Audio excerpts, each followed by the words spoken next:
ધોરણ 11 ના યુનિટ 1 ના ચેપ્ટર 1 સજીવ વિશ્વનો અભ્યાસ કરીશું, જેને આપણે કહીશું અહીંયા લિવિંગ વર્લ્ડ. અહીંયા થોડાક ઇંગ્લિશ શબ્દો બી સાથે કહેતી રહીશ, જેથી તમને ભવિષ્યમાં જે કોમ્પિટિટિવ એક્ઝામ જે આવે છે તેમાં તમને સરળતા રહે અને તમે વધારે એના વિશે નેટ દ્વારા માહિતી મેળવી શકો છો. હવે અહીંયા જોઈશું કે ભાઈ આ ચેપ્ટરમાં એમ કહેવામાં આવે છે કે સજીવ કોને કહેવો. તમારા મનમાં ક્વેશ્ચન થાય, સજીવ કોને કહેવાય? તો પહેલા આપણે આગળ જોઈ ગયા કે જે તે સજીવ વૃદ્ધિ દર્શાવે છે, એટલે કે જે વૃદ્ધિની ક્રિયા કરતો હશે તેને આપણે સજીવ તરીકે કહીશું. લઈ લઈએ પહેલા વૃદ્ધિ, જેને આપણે ઇંગ્લિશમાં કહીશું ગ્રોથ.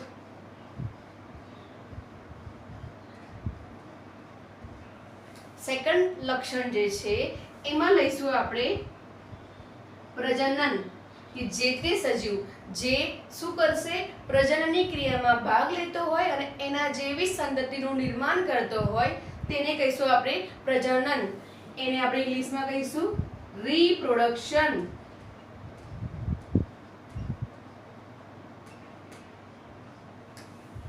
નંબર 3 કે જેની અંદર ચયાપચયની ક્રિયાઓ જોવા મળતી હોય તેને આપણે સજીવ તરીકે કહીશું.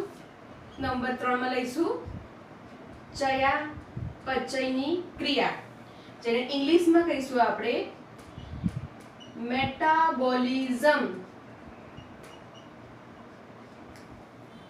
ચોથું લક્ષણ જે છે એને કહીશું આપણે સભાનતા. સભાનતા એટલે એક એવું લક્ષણ છે કે તેની આસપાસના પર્યાવરણમાં તે કેવી રીતે બિહેવ કરે છે અને કઈ રીતે શું કરે છે, જે તે સંજોગોમાં કઈ રીતે પોતાનું વર્તન દાખવે છે, કયા પ્રકારે અનુકૂળ થઈને રહે છે, તેને કહેવાશે સભાનતા. એ પણ એક સજીવનું લક્ષણ ગણી શકાશે. એને આપણે કહીશું કોન્શિયસનેસ. કોન્શિયસનેસ. આ તમામ લક્ષણો જે છે એના વિશે વિગતવાર માહિતી લઈશું અને એમાં કેટલાક અપવાદ સ્વરૂપો પણ જોવા મળે છે તેના વિશે માહિતી લઈશું. પહેલા જોઈ લઈએ આજે આપણે વૃદ્ધિ. વૃદ્ધિ જો જોવામાં આવે તો વૃદ્ધિ કોને કહેવાય? તો કે એક તો વસ્તુ એવું કહી શકાય કે જે તે વસ્તુના કદમાં થતો વધારો.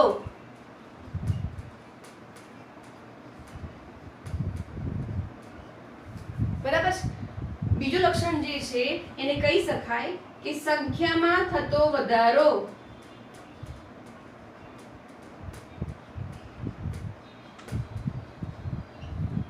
જો કોઈ પણ સજીવમાં, વનસ્પતિ હોય કે પ્રાણી હોય અથવા કોઈ પણ પ્રકારના સજીવો જે છે, જો એના કદમાં વધારો થતો હોય અથવા તો સંખ્યામાં વધારો થતો હોય તો જે તે સજીવની વૃદ્ધિ થઈ છે તેમ આપણે કહી શકીએ. હવે કેટલાક ઉદાહરણ દ્વારા સમજીએ કે ભાઈ સજીવો બે પ્રકારના છે. એક કોષ સજીવો છે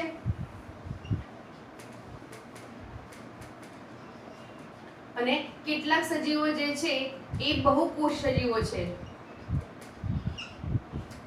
આજે એક કોષી સજીવ જે છે કે જેની અંદર વૃદ્ધિ બરાબર પ્રજનન. અહીંયા મેં લખ્યું છે વૃદ્ધિ બરાબર પ્રજનન. સમજાવું છું તમને ઉદાહરણ દ્વારા કે ભાઈ જે એક કોષી સજીવ જે છે, અહીંયા આપણે ઉદાહરણ લઈશું અમીબા.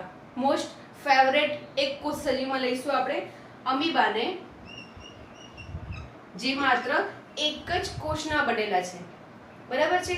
હવે શું થશે કે એના કોષની અંદર શું થશે, સંખ્યામાં વધારો થશે. હવે એક જ કોષ છે વધીને બે કોષ બનાવશે. બરાબર છે. અહીંયા સંખ્યામાં વધારો થયો એટલે વૃદ્ધિ થઈ એવું કહી શકાય. બીજું કહેવામાં આવે કે પ્રજનનની ક્રિયામાં પણ શું છે કે પોતાના જેવો સજીવનું નિર્માણ કરે છે. એટલે અહીંયા પ્રજનનની ક્રિયામાં પણ એ લોકોમાં શું જોવા મળશે, સંખ્યામાં વધારો જોવા મળશે. ખ્યાલ આવ્યો? એટલે એક કોષી જેટલા પણ સજીવો જે છે એમાં વૃદ્ધિની પ્રક્રિયા જે થાય છે એ પ્રજનનની ક્રિયાને મળતી આવે છે. કેટલાક બેક્ટેરિયાની વાત કરવામાં આવે તેઓ પણ આ પ્રમાણે પ્રમાણે કે ભાઈ એક બેક્ટેરિયામાંથી ઘણા બધા બેક્ટેરિયા બને છે, ઇટ મીન્સ કે એની સંખ્યામાં વધારો થયો. ઓકે, સામે એવું પણ કહી શકાય કે બેક્ટેરિયાએ શું દર્શાવ્યું છે? પ્રજનનની ક્રિયા દર્શાવી છે. સમજણ પડી અહીંયા આગળ? હવે જો બેક્ટેરિયાનું ઉદાહરણ લીધું છે, થોડી સંકલ્પનાઓ જોઈ લઈએ કે બેક્ટેરિયા જે છે આપણે શું કરીએ છીએ? બે કન્ડિશનમાં એને વિકસિત કરાવે છે. કોઈ પણ કોષ હોય, અહીંયા બેક્ટેરિયા દ્વારા માહિતી મેળવીએ છીએ, કોઈ પણ કોષ છે એને આપણે બે કન્ડિશનમાં એનો શું કરીએ છીએ? એનો ગુણનની ક્રિયા કરાવી શકીએ છીએ. એક તો આવશે ઇન વાઇવો અને આવશે ઇન વાઇટ્રો. એ સમજી લઈએ કે ભાઈ ઇન વાઇવો કન્ડિશન જે છે એને બીજી ભાષામાં કહીએ તો સ્વસ્થાન કહેવાશે. શું કહેવાશે? સ્વસ્થાન. એટલે કે પોતાની નેચરલ કન્ડિશનમાં જે ગ્રો પામે છે. કેટલાક બેક્ટેરિયા જે છે પોતાની નેચરલ, પોતાના પર્યાવરણમાં અનુકૂળ રહીને પોતાની જાતે જે ગુણન પામે છે એને ઇન વાઇવો કન્ડિશન કહેવામાં આવે છે. બીજું ઉદાહરણ સમજવામાં આવે તો કે મનુષ્યમાં વાત કરીએ આપણે તો કે કેટલાક ગર્ભસ્થ શિશુ જે છે એમાં જો નેચરલી એનામાં જો પ્રજનનની ક્રિયા થાય અને બાળક જે બને છે માતાના ઉદરમાં રહીને કુદરતી રીતે જો એનો વિકાસ થાય ઉદરમાં રહીને તો એને ઇન વાઇવો કન્ડિશન કહીશું. કેટલાક કિસ્સામાં એવું જોવા મળે છે, કેટલાક યુગલો એવા છે કે જે વંધ્ય છે કે તે લોકોમાં શું કરવામાં આવે છે? તમને લોકોને ખબર હશે IVF, બરાબર, ઇન વાઇટ્રો ફર્ટિલાઇઝેશન. ઓકે, એમાં શું જોવા મળે છે? જે તે માતા જે છે એના અંડકોષ લેવામાં આવે છે, તે જ પ્રમાણે જે તે પિતા જે છે એના શુક્રકોષ જે લે છે એને લેબોરેટરીની અંદર તેમની અંદર ફલન કરાવવામાં આવે છે. અહીંયા ઇન વાઇટ્રો કન્ડિશનમાં એવું કહી શકાય કે કૃત્રિમ રીતે જે તે વસ્તુનું ગુણન કરાવો. ખ્યાલ આવ્યો? ઇન વાઇટ્રો એટલે આપણે કહીશું એને નવસ્થાન, જેને આપણે ઓળખીશું નવસ્થાન તરીકે ઓળખવામાં આવે છે. આ ઇન વાઇટ્રો જે કન્ડિશન જે છે એ કૃત્રિમ રીતે કરાવવામાં આવે છે, જ્યારે ઇન વાઇવોમાં કુદરતી રીતે જે તે વસ્તુનું ગુણન કરાવવામાં આવે છે. ખ્યાલ આવી ગયો? હવે ઇન વાઇટ્રો અને ઇન વાઇવો શબ્દ જે છે સ્વસ્થાન અને નવસ્થાન. બીજું વાત કરવામાં આવે કે જે જંગલી પ્રાણીઓ જે છે વાઘ, સિંહ, ચિત્તા કે જે ખરેખર જંગલમાં જ રહે છે તે લોકો જે જંગલમાં રહે છે એને આપણે કહીશું ઇન વાઇવો કન્ડિશન. જ્યારે એ જ પ્રાણીઓને આપણે ઝૂલોજિકલ પાર્કમાં જોઈએ છે તો આપણે એને કહીશું ઇન વાઇટ્રો કન્ડિશન. એટલે કે આપણે શું કર્યું છે? એના જેવું જ વાતાવરણ એને આપીને કોઈ એક પર્ટિક્યુલર જગ્યાએ એને સંગ્રહ કરીએ છીએ, એને કહેવાશે ઇન વાઇટ્રો કન્ડિશન. ફરી જોઈ લઈએ કે ભાઈ જે વૃદ્ધિની પ્રક્રિયા જે છે જેમાં સંખ્યામાં વધારો થાય છે, કદમાં વધારો થાય છે. સજીવો બે પ્રકારના હતા, એક કોષ સજીવો અને બહુકોષીમાં. એક કોષી સજીવોમાં જે છે વૃદ્ધિ જે છે એ પ્રજનનને મળતી આવતી ક્રિયા છે. હવે બીજું એ જોઈએ કે બહુકોષ સજીવો જે છે કે જેનો સજીવ દેહ જે છે જટિલ પ્રકારનો છે. જે બહુકોષ સજીવો જે છે એમાં શું જોવા મળશે તો કે એમાં જટિલ પ્રાણીઓ આવશે, એમાં પ્રાણીઓ પણ આવી જશે અને કેટલાક વનસ્પતિઓ બધાનો અભ્યાસ આવી જશે. હવે બહુકોષ સજીવો જે છે એની અંદર વૃદ્ધિની ક્રિયા જે થાય છે એ કોષ વિભાજન દ્વારા થાય છે. કોષ વિભાજનની ક્રિયામાં ભાગ લે છે એટલે એક કોષમાંથી બે કોષ બને છે. આમ ક્રમશઃ વિભાજન પામતા જાય છે, કોષોનો સમૂહ બને છે અને શું બનાવશે? કોષોનો સમૂહ બને છે જેને આપણે કહીશું પેશી. બરાબર છે? પેશીમાંથી બનશે અંગ બને છે, અંગમાંથી બનશે અંગતંત્ર બને છે અને આમ સજીવ દેહનું નિર્માણ થાય છે.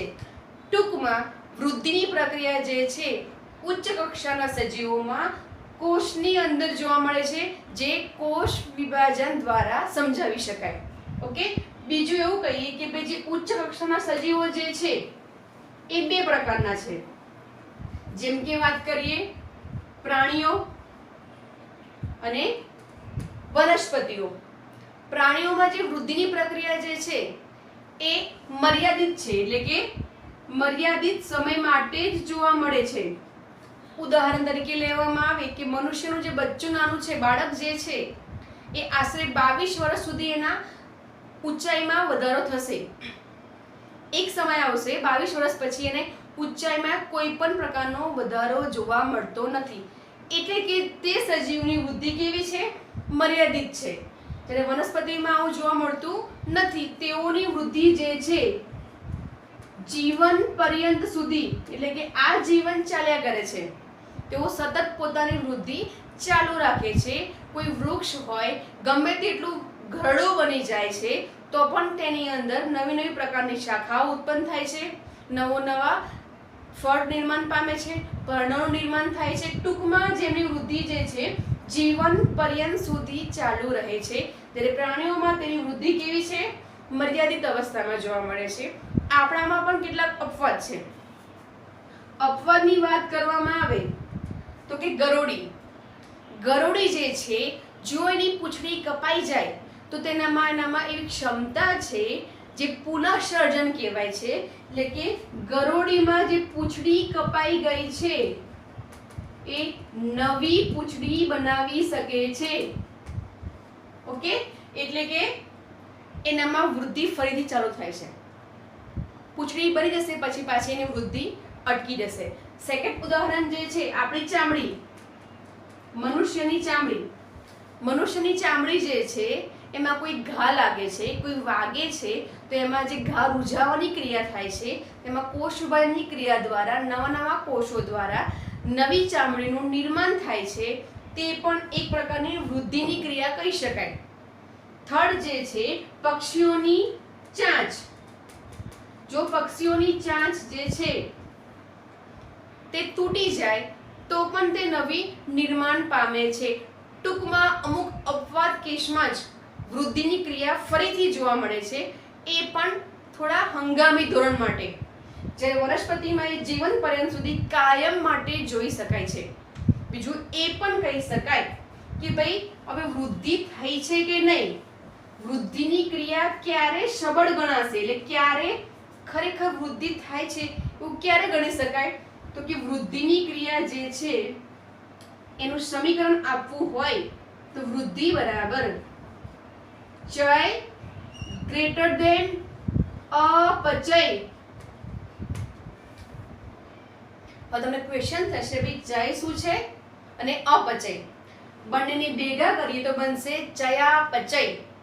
હવે સાદી ભાષામાં વાત કરું કે ચય ક્રિયાઓ એવી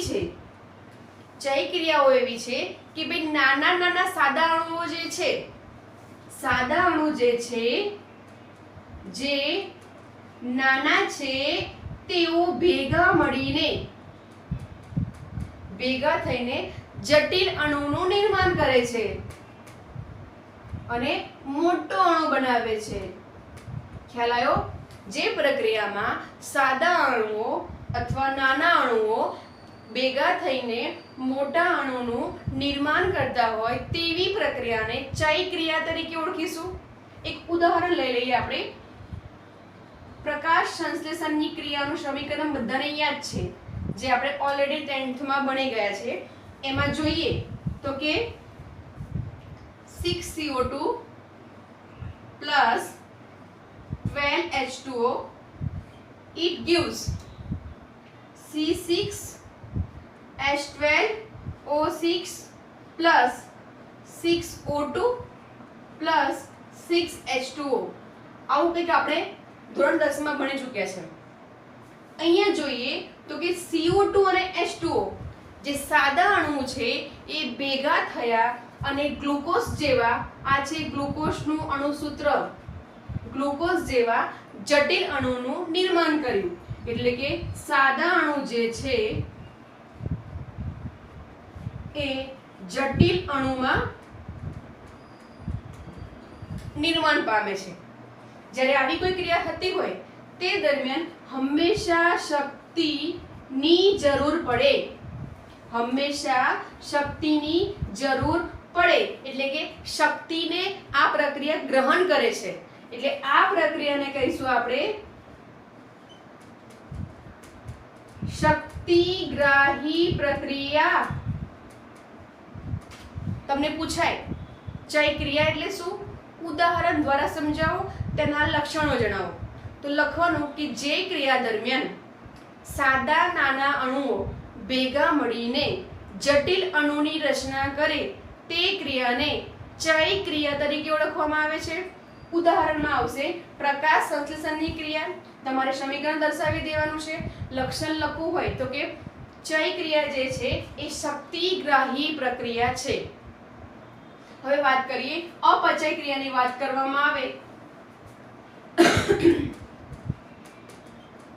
તો અપચયમાં આ સમીકરણ ઉલટું વિચારીએ તો કે C6H12O6 6H2O 6 સોરી શોર્ટકટમાં લઈ લઈશું, એ 12 છે એટલે બાદ કરી લઈશું.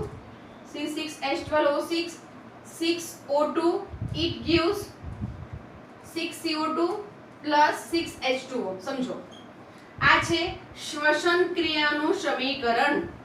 જે કોષમાં શ્વસનની ક્રિયા થાય છે એમાં ગ્લુકોઝનો અણુ જે છે ઓક્સિજનની હાજરીમાં તૂટે છે અને કાર્બન ડાયોક્સાઇડ અને પાણીના અણુને મુક્ત કરે છે. આ દરમિયાન મોટા પ્રમાણમાં ઊર્જા મુક્ત થાય છે. ઓકે, એટલે આ ક્રિયા જે છે જેને કહીશું આપણે શક્તિ ત્યાગી પ્રક્રિયા. શક્તિ ત્યાગી એટલે કે ઊર્જાને મુક્ત કરે છે, એનો ત્યાગ કરે છે, એને કહીશું શક્તિ ત્યાગી પ્રક્રિયા. અહીંયા જોઈએ ગ્લુકોઝનો જે અણુ જે છે એ જટિલ અણુ છે જે નાના અણુમાં ફેરવાય છે. એટલે કે જે ક્રિયા દરમિયાન જટિલ અણુઓ તૂટીને નાના અણુઓ બનાવે તે ક્રિયાને અપચય ક્રિયા તરીકે ઓળખાય છે. આ દરમિયાન મોટા પ્રમાણમાં ઊર્જા મુક્ત થાય છે, તેથી તે પ્રક્રિયાઓ ઊર્જા ત્યાગી પ્રક્રિયાઓ હોય છે. બીજી વાત કરવામાં આવે છે કે સમગ્ર દેહ છે, કોઈ પણ પ્રાણી દેહ છે એમાં આ પ્રક્રિયાઓ કે બેલેન્સમાં જોવા મળે છે. ટૂંકમાં જેટલા અણુઓ તૂટે છે એની સામે કેટલાક અણુઓ બનતા પણ હશે, જેથી તમારી વૃદ્ધિ ચાલ્યા કરે છે. પરંતુ અમુક સમય થાય એટલે કોષોની કાર્યક્ષમતા ઘટે છે અને તે લોકોમાં ચયની ક્રિયા જે છે એટલે કે નવા અણુ બનવાની ક્રિયા ઘટી જાય છે અને તૂટવાની ક્રિયા વધી જાય છે, એટલે કે અપચય વધે છે. તેને પરિણામે જે તે કોષમાં જીર્ણતા એટલે કે ઘડપણ જોવા મળે છે અને ટૂંક સમયમાં તે કોષ મૃત્યુ પામે છે. આ એક કોષમાં જોવા મળે છે, ક્રમશઃ તે પેશીઓમાં જોવા મળશે અને વિવિધ અંગોમાં જોવા મળશે અને અંતે આ ક્રિયાઓ મૃત્યુ તરફ દોરી જાય છે. સમજણ પડી? આપણે આગળ જોયું કે ભાઈ ચયની ક્રિયા જો વધારે હોય, ચય ગ્રેટર ધેન અપચય, એટલે કે અહીંયા ચય એટલે અણુ બનવાની ક્રિયા, અપચય એટલે તૂટવાની ક્રિયા. જો વધારે પ્રમાણમાં અણુ બનતા હોય તૂટવાની સાપેક્ષમાં તો જે તે સજીવની વૃદ્ધિ થાય. ઉલટું વિચારીએ કે ચય લેસ ધેન અપચય, તો કે બનવાની સાપેક્ષમાં અણુ વધારે તૂટતા હોય તો જે તે કોષ જે છે એમાં જીર્ણતા જોવા મળે છે અને ક્રમશઃ તે મૃત્યુ તરફ દોરી જાય છે. આ થઈ ગયું વૃદ્ધિની વાત. હવે કેટલાક અપવાદની વાત કરવામાં આવે. તમને ક્વેશ્ચન થાય કે ભાઈ નિર્જીવ ઘટકો જે છે શું તે વૃદ્ધિ દર્શાવે છે? ફરી બોલું છું, નિર્જીવ ઘટકો જે છે શું તે વૃદ્ધિ દર્શાવે છે? તમને થશે પ્રશ્ન, મેડમ કેવો પ્રશ્ન પૂછે છે? પહેલા એવું કહે છે કે સજીવો વૃદ્ધિ દર્શાવે છે, નિર્જીવ દર્શાવતા નથી. પાછો ક્વેશ્ચન પૂછે છે કે નિર્જીવો વૃદ્ધિ દર્શાવે છે? મારા મત પ્રમાણે હા. જો અહીંયા ક્વેશ્ચન લખીશું આપણે, નિર્જીવ વૃદ્ધિ કરે? મોટો ક્વેશ્ચન માર્ક. અહીંયા ક્વેશ્ચનનો જવાબ છે હા. કઈ રીતે સમજો? બરાબર, સમજી લો આને પ્રશ્નને કે ભાઈ વૃદ્ધિ જે છે, ખરેખર વૃદ્ધિની પ્રક્રિયા જે છે એ બે પ્રકારની હોઈ શકે છે. જે તે વૃદ્ધિ બે પ્રકારની હોઈ શકે. એક તો આંતરિક વૃદ્ધિ અને બીજું જે આવશે તે બાહ્ય વૃદ્ધિ. આ જે આંતરિક વૃદ્ધિ જે છે જે તે કોષની અંદર થશે. મેં તમને આગળ કીધું કે ભાઈ કોષ વિભાજનની જે પ્રક્રિયા થાય છે એ જે તે કોષની અંદર થાય છે, જેથી એક કોષમાંથી બે કોષ બને છે ને, એટલે સંખ્યા વધે છે. આ વૃદ્ધિને કહેવાશે આંતરિક વૃદ્ધિ. સજીવો જે છે, તમામે તમામ સજીવોમાં આંતરિક વૃદ્ધિ જોવા મળે છે. ઓકે. બાહ્ય વૃદ્ધિ જે છે એ શું છે? તો કે કોઈ પર્વત છે, સમજો કોઈ આ પર્વત છે, કોઈ નાની ટેકરી છે, ઓકે, વાવાઝોડું ફૂંકાય છે અને તેની ઉપર રેતીના કણના થર બાજે છે. અહીંયા થર બાજે છે અને શું જોઈશું આપણે કે જે તે પર્વતના કદમાં થયો વધારો. શું થાય છે અહીંયા? જે તે પર્વતના કદમાં વધારો થયો. ટૂંકમાં અહીંયા જે વૃદ્ધિ જે છે બાહ્ય છે. ઓકે. જે ઘટકો નવા દ્રવ્યો ઉમેરાય છે, જે તે વસ્તુની બહારની સપાટી પર ઉમેરાય છે, એને કહેવાશે બાહ્ય વૃદ્ધિ. એટલે કે નિર્જીવોમાં વૃદ્ધિ જોવા મળે છે, પરંતુ અહીંયા આવશે બાહ્ય વૃદ્ધિ. ઓકે. તમને MCQ માં પૂછ્યું હોય કે શું નિર્જીવ પદાર્થોમાં કયા પ્રકારની વૃદ્ધિ જોવા મળે છે, તો બાહ્ય વૃદ્ધિ આવશે. સમજણ પડી? અને એમ પૂછવામાં આવ્યું હોય કે નિર્જીવ ઘટકો વૃદ્ધિ દર્શાવે છે, તમારે હા લખવું જ પડે. ઓકે. સ્પેસિફિક નથી કર્યું કે ભાઈ આંતરિક વૃદ્ધિ છે કે બાહ્ય વૃદ્ધિ છે. ટૂંકમાં આટલી બધી માથાજોડ કરી કે ભાઈ વૃદ્ધિની ક્રિયા જે છે એમાં કદમાં વધારો થાય છે, સંખ્યામાં વધારો થાય છે, તો જ તેને સજીવ કહેવાય. છેલ્લે પાછું એવું થયું કે ભાઈ નિર્જીવ પણ વૃદ્ધિ દર્શાવે છે. ટૂંકમાં આ વૃદ્ધિની જે સંકલ્પના જે છે એને પર્ટિક્યુલરલી વ્યાખ્યાયિત ન કરી શકાય, એટલે કે પર્ટિક્યુલર વ્યાખ્યા ન આપી શકાય. બરાબર છે? એટલે અહીંયા ફરીથી લખું છું કે વૃદ્ધિની જે સંકલ્પના છે એને વ્યાખ્યાયિત ન ગણી શકાય. વૃદ્ધિની ક્રિયા જે છે એને વ્યાખ્યાયિત ન કરી શકાય. બરાબર છે? એટલે એવું ન કહી શકાય કે જે વૃદ્ધિ કરે સજીવ કહેવાય. એમાં પર્ટિક્યુલર જોવું પડે કે વૃદ્ધિ કયા પ્રકારની છે, એની આંતરિક વૃદ્ધિ છે કે બાહ્ય વૃદ્ધિ છે. એને આધારે જ કહી શકાય કે જે તે વસ્તુ સજીવ છે કે નિર્જીવ. હવે નેક્સ્ટ ગુણધર્મ લઈ લઈશું. આપણે કહી શકાય કે ભાઈ વૃદ્ધિ એ સજીવ માટે પરિપૂર્ણ ગુણધર્મ નથી. તમને ક્વેશ્ચન પૂછાય, કારણ આપો. વૃદ્ધિ એ પરિપૂર્ણ ગુણધર્મ નથી. તો તમારે સૌથી પહેલા વૃદ્ધિની વ્યાખ્યા લખવી પડશે કે ભાઈ સંખ્યામાં વધારો, કદમાં વધારો. ત્યારબાદ તમારે એવું લખવાનું છે કે વૃદ્ધિ બે પ્રકારની જોવા મળશે, આંતરિક વૃદ્ધિ, બાહ્ય વૃદ્ધિ. એમાં ઉદાહરણ દ્વારા તમારે સમજૂતી આપવાની છે અને છેલ્લે તમારે નિર્ણય લેવાનો છે કે ભાઈ વૃદ્ધિ એ પરિપૂર્ણ ગુણધર્મ નથી. હવે જોઈશું પ્રજનનની ક્રિયા. બીજો ગુણધર્મ જે હતો એનું નામ છે પ્રજનન, જેને કહીશું આપણે રીપ્રોડક્શન.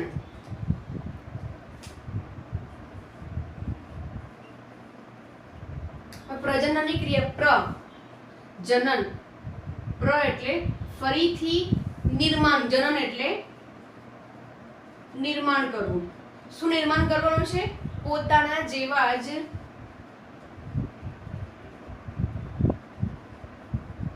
સજીવનું નિર્માણ કરવાનું છે. ઓકે. પોતાના જેવા જ સજીવનું નિર્માણ કરે એ ક્રિયાને કહેવાશે પ્રજનન તરીકે ઓળખવામાં આવે છે. ફરી અહીંયા વાત કરીશું એક કોષી સજીવો અને બહુકોષી સજીવોમાં. હવે એક કોષ સજીવો જે છે એ ખરેખર અલિંગી પ્રજનન દર્શાવે છે. સમજાવું છું કે શું છે. જ્યારે બહુકોષી જે છે એ મોટે ભાગે લિંગી પ્રજનન દર્શાવે છે. ઓકે, એક કોષીમાં જે પ્રજનનની ક્રિયાને અંતે જે સંતતિ મળે છે તે તેમના પિતૃઓની આબેહૂબ પ્રતિકૃતિ હોય છે. એટલે કે તેમના પિતૃઓ જેવી જ બેઠી મળતી આવતી એની રચના હોય છે. એને કહેવાશે આબેહૂબ પ્રતિકૃતિ તરીકે ઓળખાય છે. જ્યારે બહુકોષ સજીવમાં શું છે, પૂરેપૂરી પિતૃઓને મળતી આવતી નથી.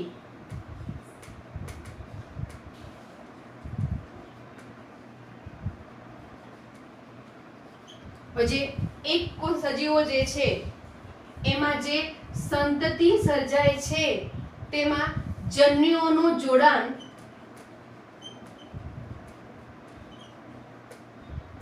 થતું નથી. એટલે કે જે નર જન્યુ છે, માદા જન્યુ છે, એમાં જોડાણ વગર જ નવી સંતતિ સર્જાય છે. આપણે આગળ વાત કરી કે ભાઈ અલિંગી પ્રજનન દર્શાવે છે એટલે જન્યુઓના જોડાણ વગર જ નવી સંતતિ સર્જાય છે. અહીંયા જે છે જન્યુઓનું જોડાણ થાય છે.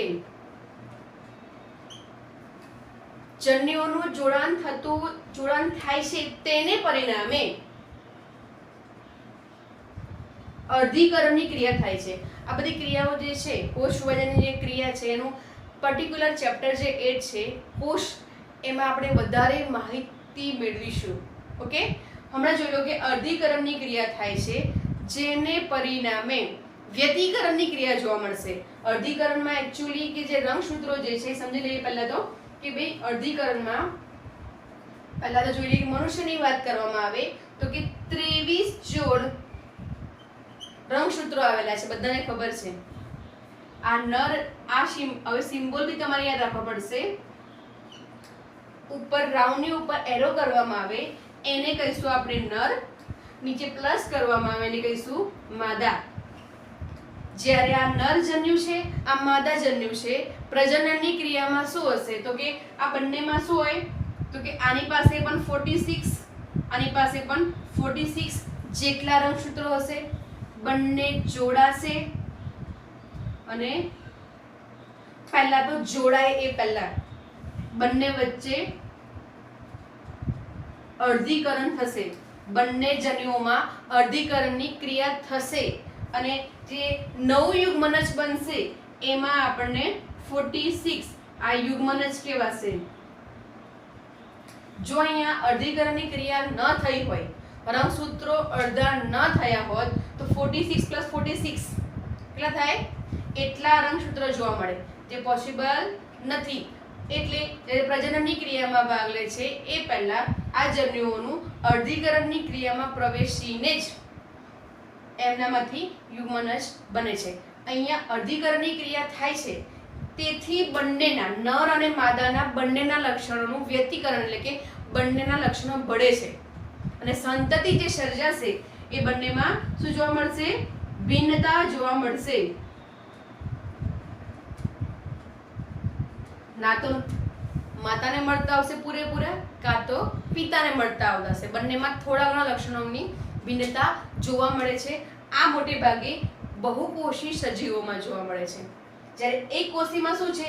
જન્યુઓ જોડાતા છે જ નહીં, તેથી કોઈ પણ પ્રકારની ભિન્નતા જોવા મળતી નથી. આબેહૂબ પ્રતિકૃતિ જ હોય છે. ફરી જોઈ લઈએ પ્રજનન જે છે, પ્રજનન એટલે કે પોતાના જેવા જ સજીવનું નિર્માણ કરવું. બે પ્રકારના સજીવો છે, એક કોષી પ્રાણીઓ, બહુકોષી સજીવો જે છે. એક કોષીઓ જે છે તેઓ શું કરશે? પોતાની આબેહૂબ પ્રતિકૃતિ સર્જે છે. બરાબર છે. પેલામાં પૂરેપૂરી પિતૃઓને મળતી આવતી નથી. એક કોષી જે છે એ મોટે ભાગે અલિંગી પ્રજનન દર્શાવે છે, જ્યારે બહુકોષ સજીવો જે છે એ લિંગી પ્રજનન દર્શાવે છે. આમાં જન્યુઓનું જોડાણ થતું નથી, ત્યાં જન્યુઓનું જોડાણ થાય છે, પરિણામે અર્ધીકરણની ક્રિયાને કારણે ભિન્નતા સર્જાય છે. હવે જોઈ લઈશું કે ભાઈ અલિંગી પ્રજનન જે છે એમને થોડાક એના પ્રકાર વિશે થોડી ઘણી માહિતી મેળવી લઈએ આપણે. હવે જોઈ લઈએ આપણે અલિંગી પ્રજનનના કેટલાક પ્રકારો. પહેલો પ્રકાર જોવામાં આવે તો કે બીજાણુઓનું નિર્માણ, જેને કહીશું આપણે સ્પોર ફોર્મેશન. બીજાણુ નિર્માણ આને કહેવાશે સ્પોર ફોર્મેશન. આમાં થાય છે શું? ખરેખર ફૂગ. આ ફૂગ જે છે એમાં પણ જે એક કોષી ફૂગ જે છે ઈસ્ટ, તેનામાં જોવા મળશે.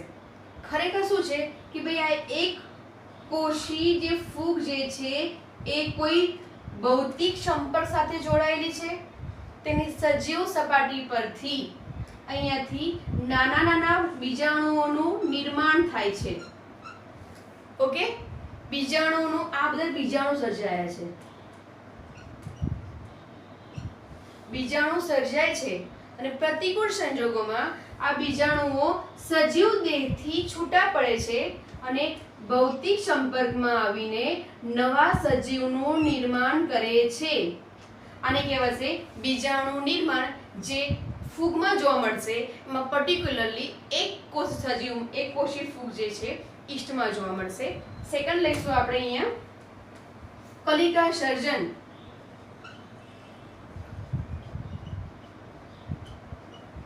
એની બીજી ભાષામાં કહીએ તો બડિંગ કહેવાશે. એમાં થાય છે શું ખરેખર કે ભાઈ કલિકા સર્જન જે છે તો કે જે તે સજીવના દેહની સપાટી પરથી, અહીંયા બોલું છું સજીવ દેહની સપાટી પર કે દેહની સપાટી જે બહાર બી હોઈ શકે છે અને કેટલાકમાં અંદરની સપાટીમાંથી. મોટે ભાગે વનસ્પતિઓ જે છે એમાં વનસ્પતિઓ જે છે અથવા તો ઈસ્ટની વાત કરવામાં આવે, ઈસ્ટ છે અથવા તો નિમ્ન કક્ષાની વનસ્પતિઓ જે છે તેમનામાં શું જોવા મળશે? સજીવ દેહની બહારથી નવી કલિકાનું સર્જન થશે. આ કલિકા બહાર નીકળશે અથવા તો દેહથી છૂટી પડશે અને નવા દેહનું નિર્માણ કરશે. જોઈ લઈએ આપણે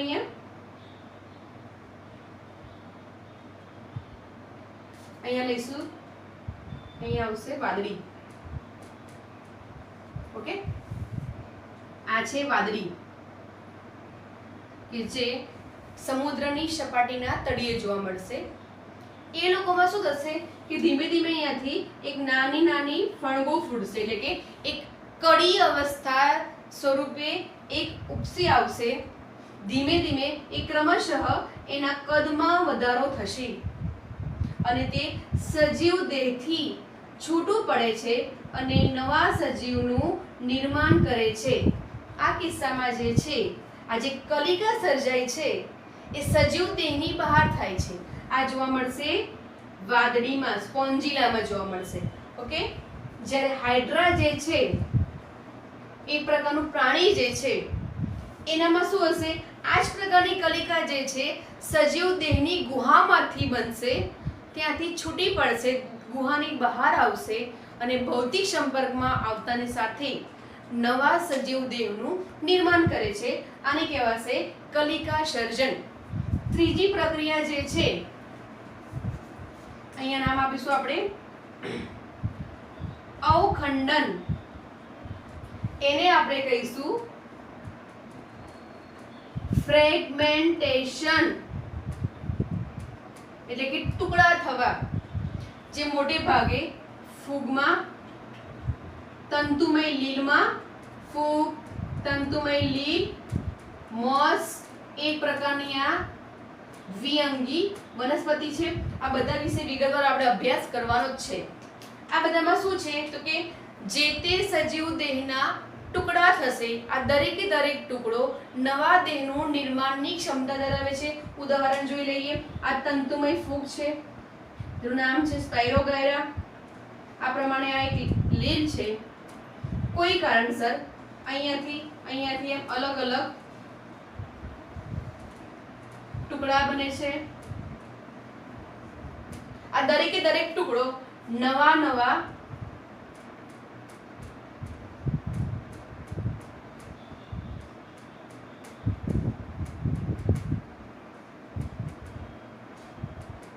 દેહનું નિર્માણ કરશે. ખ્યાલ આવ્યો? આને કહેવાશે ફ્રેગમેન્ટેશન. ચોથી પદ્ધતિ જે છે એને કહેવાશે પુનઃસર્જન. અહીંયા ફોર્થ લઈશું આપણે પુનઃસર્જન. આમાં શું હશે તો કે જે તે વનસ્પતિ છે અથવા જે તે સજીવ જે છે પોતાનો જે ભાગ તૂટી જાય છે તે નવો સર્જવાની ક્ષમતા ધરાવે છે. પહેલા અહીંયા જોઈએ કે ભાઈ પ્લેનેરિયા જે છે, અહીંયા આ પ્લેનેરિયા એક પ્રકારનું પ્રાણી જે છે. ઓકે, આપણે એને અહીંયાથી કટ કરીશું તો આ 1, 2 ને 3 ભાગ આ પ્રમાણે છૂટા પડે છે. ઓકે, આ 3 ભાગ નવા દેહનું પુનઃસર્જન કરવાની ક્ષમતા ધરાવે છે. એટલે કે અંતે આપણને 3 પ્લેનેરિયા મળશે. આને કહેવાશે પુનઃસર્જન. કેટલાક અપવાદો છે, મેં આગળ વાત કરી. ગરોળી જે છે એનામાં પુનઃસર્જનની ક્ષમતા મર્યાદિત છે. ઇટ મીન્સ કે પૂંછડી કપાય છે તો નવી પૂંછડી બને છે, પૂંછડીમાંથી ગરોળી બનતી નથી.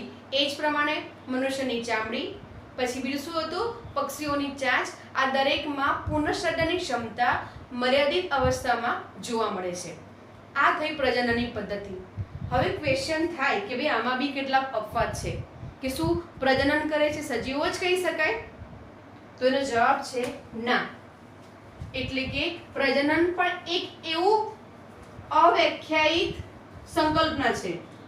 ફરી બોલું છું, આ પ્રજનન જે પણ છે એ પણ વૃદ્ધિની માફક કેવું છે? અવ્યાખ્યાયિત.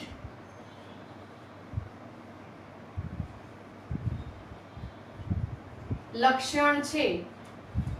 કઈ રીતે તમને પૂછાય? પ્રજનન એ અવ્યાખ્યાયિત લક્ષણ છે અથવા તો પૂર્ણ લક્ષણ નથી? સમજાવો, કારણ આપો. તો એમાં લખવાનું કે ભાઈ ખચ્ચર, બધાને ખબર છે આ ખચ્ચર જે છે એમાં નર તરીકે ગધેડા, ઓકે, અને માદા તરીકે ઘોડાનું સંકરણ કરવામાં આવે છે અને એમાંથી આપણને ખચ્ચર મળે છે. આ ખચ્ચર જે છે એ ખરેખર વંધ્ય છે. ઇટ મીન્સ કે તે પ્રજનનની ક્ષમતા ધરાવતું નથી. ખચ્ચરમાંથી ખચ્ચર નહીં બને, એટલે કે પ્રજનનની ક્ષમતા ધરાવતું નથી. ઓકે, આ એક અપવાદ થયું. સેકન્ડ વાત કરવામાં આવે વંધ્ય યુગલ, મનુષ્યમાં રહેલું વંધ્ય યુગલ. મનુષ્યમાં ઘણા બધા કપલ્સ એવા છે કે જેઓ બાળકને જન્મ નથી આપી શકતા કોઈ કારણસર. એ લોકોમાં જે જેનેટિકલી જે રંગસૂત્રોની સંખ્યામાં છે એમાં કંઈક ખામી જોવા મળે છે, જેને પરિણામે તેઓ નવા બાળકને સર્જી શકતા નથી. તો અહીંયા શું એ યુગલ સજીવ ન કહી શકાય? ના, યુગલ સજીવ કહેવાય. જરૂર નથી કે પ્રજનન કરે એ સજીવ કહેવાય. આ કિસ્સામાં જોવામાં આવે તો યુગલ પ્રજનનની ક્ષમતા ધરાવતું નથી, છતાં પણ સજીવ છે.